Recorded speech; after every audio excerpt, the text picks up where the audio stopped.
Time to know the news of the week. I'm Ria Fernandez. This is the MB Rundown.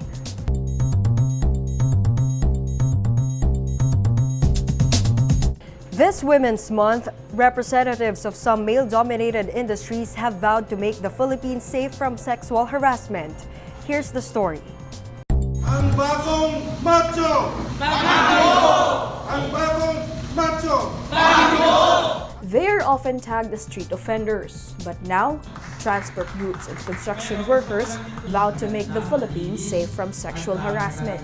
This comes after Senator Risa Ontiveros filed a gender-equal bill protecting the rights of women, men, and the LGBTQI community. The Safe Streets and Public Spaces Act expands the coverage of the Anti-Sexual Harassment Act of 1995, which limits the power to penalize offenders in workplace and to superior subordinate relationships.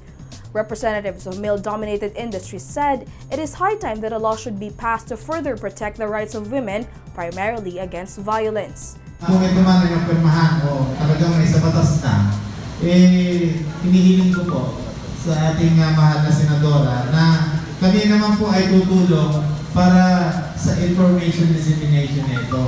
Catch the full story on Manila Bulletin's official Facebook page.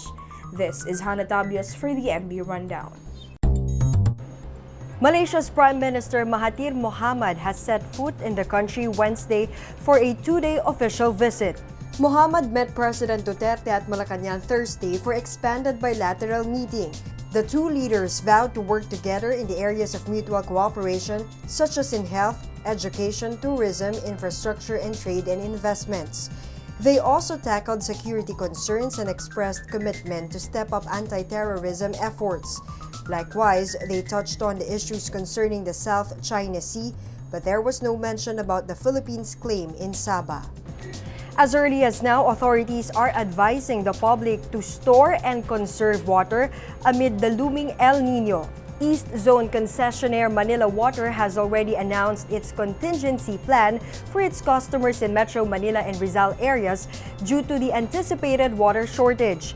This is to avoid the rapid decline of the water at the La Mesa Dam due to a low rainfall inflows brought by the El Niño-induced dry spell. Pag-asa said that drought-affected provinces may also increase by the end of May. Meanwhile, Environment Secretary Roy Simato ordered all 16 regional offices of DENR to be in full alert for potential forest fires.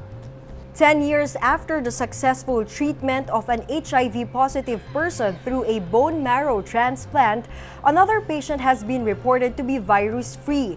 News says the patient, who is a resident of London, United Kingdom, underwent the same procedure for 19 months. We know that cells can be resistant by deletion of the CCR5 gene, and we know that in Europeans this occurs in about 1% of individuals. So they were able to find somebody of European descent with a good tissue match for the patient and do the transplant. Doctors consider this a landmark after a decade of not being able to replicate the first case. In fact, experts say this is a proof that HIV is curable. Human immunodeficiency virus, or HIV, is transmitted through birth, blood transfer, and sex. Worldwide, close to 37 million people are infected with it, and almost 1 million people die every year from this. With the spread of stories about online games allegedly promoting self-harm to children, experts urge parents to keep an eye on their kids' digital activities. More details in this report. Last week, stories about the so-called Momo Challenge spread like wildfire on social media. The creepy image, known as motherbird in Japanese culture, is said to pop up in WhatsApp and YouTube, convincing youngsters to engage in life-threatening acts. But fact-checking organizations and even cybersecurity experts have already debunked the emergence of the alleged viral social media game. We downloaded all the apps in the Play Store that has Momo in it. Nung dinownload namin sila, wala talagang Momo Challenge kaming nakita na malapit doon sa sinasabi nilang Momo Challenge. As it still causes moral panic, child experts advise parents to keep an eye on their children, especially now at the digital age.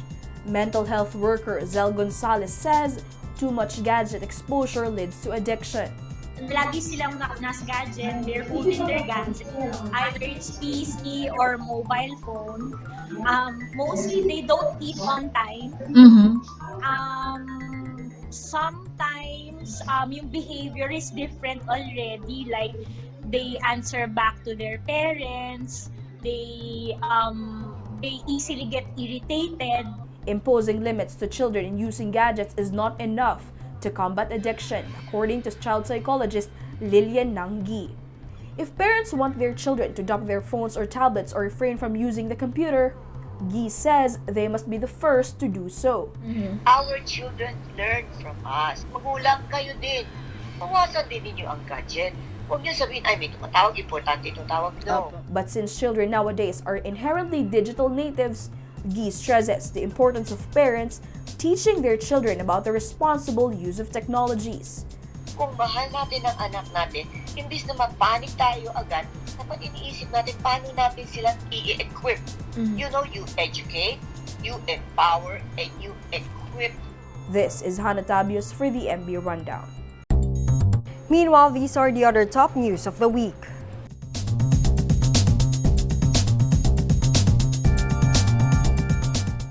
Former Budget Secretary Benjamin Jokno is now the chief of the country's central bank. Jokno is the 5th BSP governor. He will continue the unexpired term of his predecessor, the late BSP Governor Nestor Espanilla Jr., whose tenure will end on July 2023. Philippine inflation eases further in February, hitting the Bangko Sentral ng Pilipinas target range. The figure slowed down to 3.8% in February compared to the 4.4% in January. This is considered as the lowest inflation rate recorded since March last year. Roman Catholics begin the observance of Lent on Ash Wednesday. Manila Archbishop Luis Antonio Cardinal Tagle reminded churchgoers to leave unnecessary baggages as they begin the penitential season. This year's Holy Week falls on the 3rd week of April. Let's take a quick recap of the MB Rundown for today, March 8. Representatives of male-dominated industries vow to make the country safe from harassment. Authorities advise the public to conserve and store water due to the looming El Niño. Malaysia's Prime Minister Mahathir Mohamad meets President Duterte in an official visit to the Philippines.